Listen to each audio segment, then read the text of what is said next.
Ce samedi 8 mars, c'est la journée internationale de lutte pour les droits des femmes.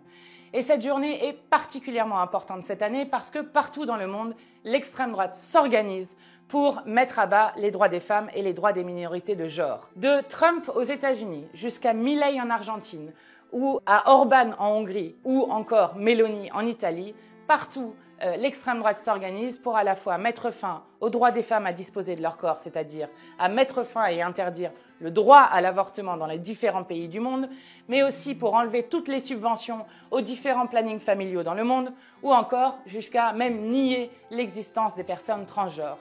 Face à cet international réactionnaire, il est plus que jamais important d'organiser la riposte. Ce samedi, nous organisions un grand colloque sur les mobilisations féministes contre l'extrême droite. Car chaque fois que nous gagnons des victoires, nous faisons reculer l'extrême droite. En 2022, ce sont les Colombiennes qui ont réussi à arracher le droit à l'avortement jusqu'à 24 semaines. En 2023, ce sont les Polonaises qui se sont mobilisées notamment pour récupérer le droit à l'avortement et qui ont réussi à dégager l'extrême droite du pouvoir par leur mobilisation exceptionnelle. Et en 2024, le 4 mars 2024, dont nous allons fêter cette semaine le premier anniversaire, nous allons célébrer l'inscription de l'IVG dans la Constitution, faisant de la France le premier pays au monde à constitutionnaliser le droit des femmes à disposer de leur corps, ce qui est une victoire féministe éclatante qui aide les peuples du monde entier à combattre face à l'international réactionnaire dont je parlais.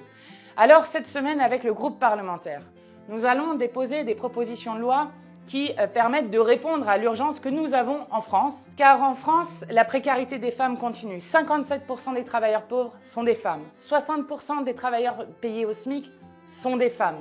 Et 87% des travailleurs qui subissent des temps partiels sont des femmes. Nous déposerons donc des propositions de loi à la fois pour titulariser les AESH, ces accompagnantes d'élèves en situation de handicap, pour revaloriser les métiers dits féminisés ou encore en reconnaître leur pénibilité. Et puis nous déposerons aussi des propositions de loi pour acter le principe de non-régression sur les questions et les droits féministes, mais aussi pour abolir du Code civil le devoir conjugal qui malheureusement existe toujours dans ce pays.